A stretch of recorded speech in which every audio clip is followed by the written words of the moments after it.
నమస్కారం. నా విద్యార్థులకు, సన్నిహితులకు అందరికీ పరుచూరు పలుకులకు స్వాగతం.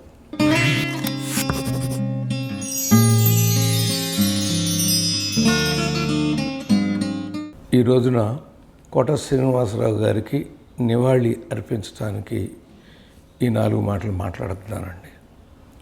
మా ఇంటికాడ నుంచి 6వ ఇల్లు, ఈ చివర నేను, ఆ చివర యువతల కొంచెం ఒక ఇంటి యువతల వారు ఉంటారు. వారి గొప్పతనం ఏంటంటే, నేను ఒకసారి చెప్పాను, నేను కూడా చెప్పినట్టున్నాను, ఏనాడు కూడా వేషం కావాలని 6 ఇళ్ళు యువతలకు వచ్చి ఆయన అడగలేదు. కనీసం ఫోన్ కూడా చేయడం. అంటే ఒకప్పుడు రాజనాల్ గారు, తర్వాత రావు గోపాలరావు గారు, ఆ తర్వాత కోట శ్రీనివాసరావు గారు, వాళ్ళందరూ పేరుకి ప్రతినాయకులైన they are heroes in their real lives అనుకుంటామండి మేము. ఎందుకంటే వాళ్ళందరూ కూడా వాళ్ళ జీవితాల్లో ఎవరిని యాచనామోగా అంటారు. పెద్దవాడిని అడిగితే పర్వాలేదు కంటే నీకంటే చిన్నవాడిని అడగొద్దు అని.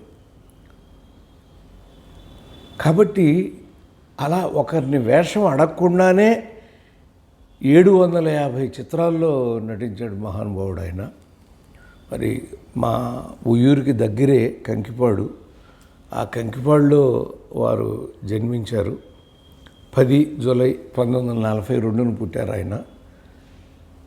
మొన్న 13 జూలై 2025 అదే మాసంలో, జూలై మాసంలోనే సెలవు తీసుకున్నాడు. అన్నిటికంటే విచిత్రం ఏంటంటేనండి, ఒక మనిషి ఎప్పుడు గొప్పవాడు అవుతాడు అంటే, అతను 1000 చంద్రోదయాల్ని చూస్తే అతనికి స్వర్గం లభిస్తుంది అని మన పెద్దవాళ్ళు చెప్తూ ఉంటారండి. కరెక్ట్గా మొన్న పౌర్ణమితో ఆయన 1000 చంద్రోదయాలు చూశారండి.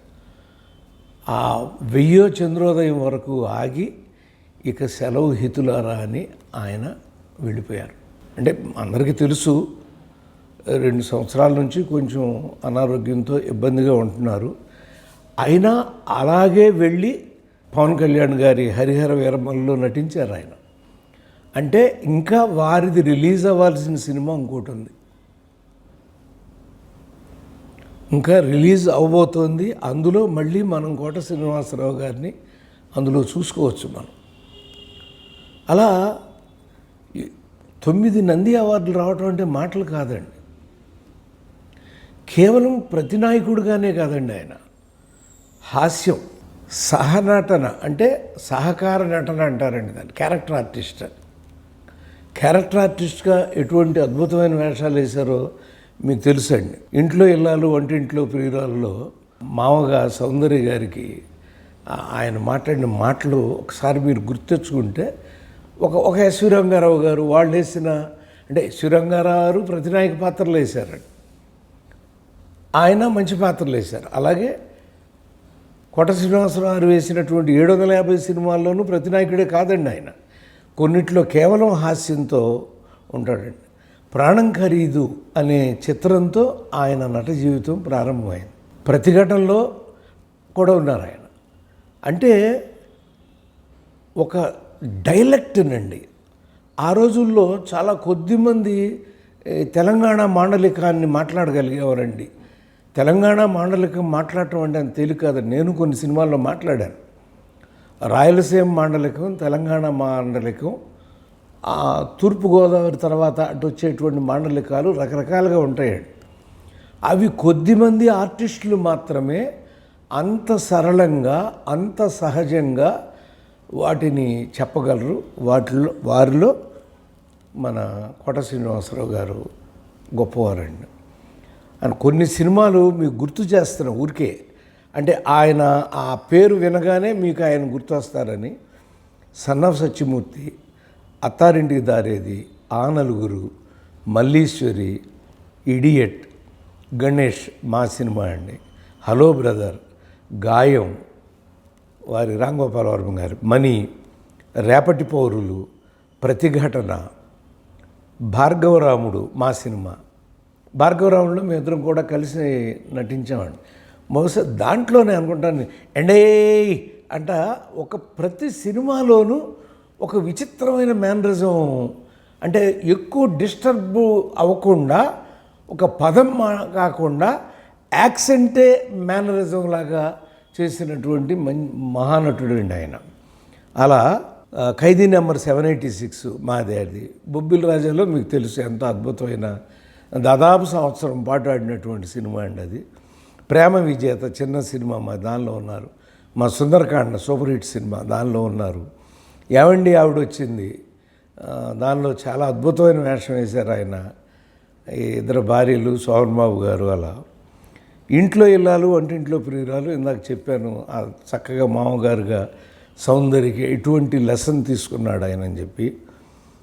అలాగే తెలుగు వీరలేవరా మన కృష్ణ గారి 300వ సినిమా అనుకుంటానండి అది వంశానికి ఒక్కడు మా సూపర్ హిట్ సినిమా అండి అది. ఠాగూర్ మా సూపర్ హిట్ సినిమా. రక్త చరిత్ర, రచ్చ.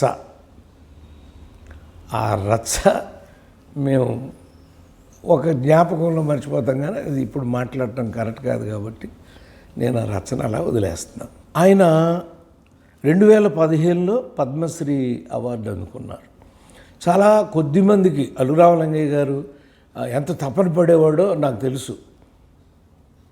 అది కదబ్బాయి అంటే దగ్గరికి వచ్చి ఎందుకు ఇన్ని వేల వేషాలు వేశాను నేను, ఇంతసారి చేశాను, ఎందుకు ఎవరు వీళ్ళు అంటూ ఉన్నారు.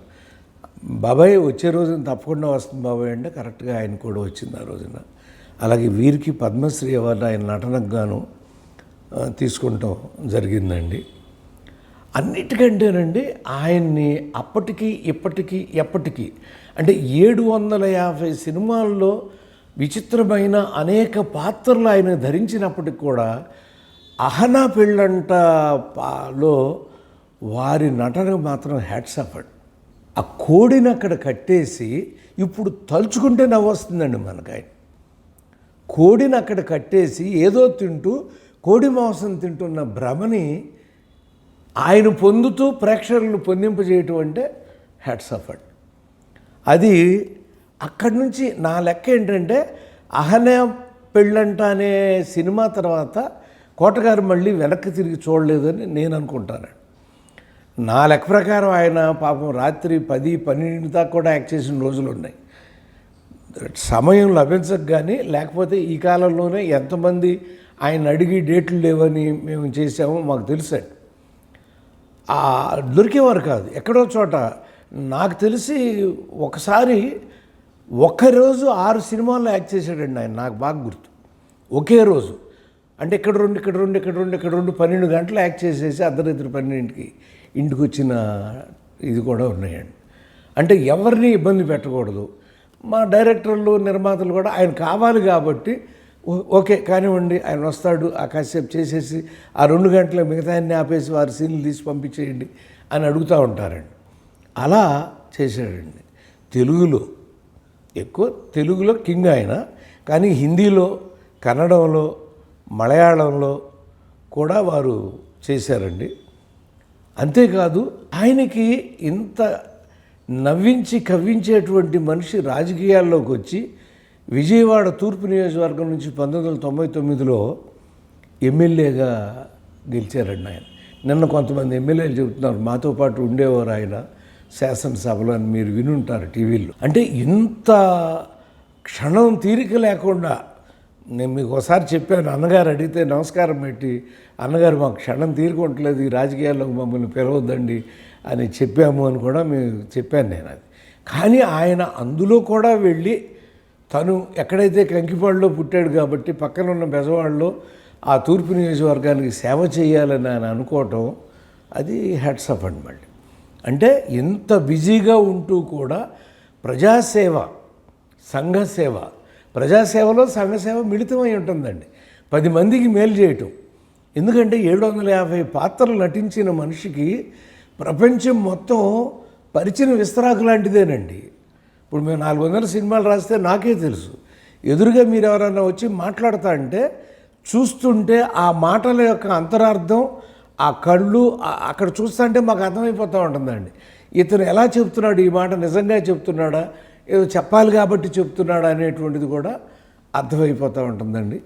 మరి అలా ఆయన ఒక అద్భుతంగా ఎమ్మెల్యేగా కూడా మెంబర్ ఆఫ్ లెజిస్లేటివ్ అసెంబ్లీ అంటే ఇట్స్ నాట్ ఏ జోక్ అండి. మేమందరం వెళ్ళలేకపోయాం కదా, నేను వెళ్ళలేదు, మన వెళ్ళలేదు, ఇంకా చాలామంది అసెంబ్లీకి వెళ్ళాలని ప్రయత్నించి సినిమా వాళ్ళు ఒక ఎంజీఆర్ గారికి కుదిరింది, ఒక ఎన్టీఆర్కి కుదిరింది, అట్లా చిరంజీవి గారు వెళ్ళారు. ఇప్పుడు ఇవాళ పవన్ కళ్యాణ్ ఒక అద్భుతంగా డిప్యూటీ చీఫ్ మినిస్టర్ దాకా ఎదిగాడు. అంటే నటులు, నేను ఎప్పుడు కూడా ఎంజీఆర్ అన్నగారిని చూసినప్పుడు నటులు గనక రాజకీయ రంగంలోకి వెళితే ఇక్కడ నటించినటువంటి పాత్రలు, సన్నివేశాలు, సంభాషణలు అవన్నీ కూడా వాళ్ళ జీవితాల్ని మనకి అరిచేతిలో పెట్టి చూపిస్తూ ఉంటాయండి. కాబట్టి నటులకి ఎందుకు ఈ రాజకీయం అనే మాట అనకూడదండి. ఇష్టం లేని వాళ్ళు దూరంగా ఉంటారు, మాకు ఈ రాజకీయం వద్దనుకుని, కానీ అలా అనకుండా అట్లా ఒక అద్భుతాన్ని ఆయన చేశారు. ముఖ్యంగా అసలు మౌన పోరాటంలో ఆయన నటన ఒకటి మేము మర్చిపోలేమండి. బహుశా మేము రాసింది ఆయనకి రచ్చ ఆఖరి సినిమా అనుకుంటానండి. ఆ తర్వాత ఆయన చాలా సినిమాలు చేశారు, కానీ మేము కూడా సినిమాలు తగ్గినాయి కాబట్టి బహుశా రాసే అవకాశం మాకు లభించి ఉండదు. ఎనివే, కోట శ్రీనివాసరావు నిన్న మీ భౌతికాయానికి నివాళి అర్పించినప్పుడు నా గుండె నిజంగా మాట్లాడుతున్నప్పుడు కూడా ఎంత తడబడిందో, ఎంత బాధాకరంగా ఉందో నాకు తెలుసు. ఒక అద్భుతమైన మహానటుడిని ఇవాళ తెలుగు ఇండస్ట్రీ కోల్పోయింది. అందుకని మీకు తప్పనిసరిగా స్వర్గలోక ప్రాప్తి కలగాలి. మీరు ఎంతమందిని కోట్ల మందిని పెట్టినటువంటి ఆనందం, వాళ్ళ ఆశీస్సులతో మీకు కైవల్యం లభించాలి అని చెప్పి కోరుకుంటూ సెలవు తీసుకుంటున్నాను. నమస్కారం.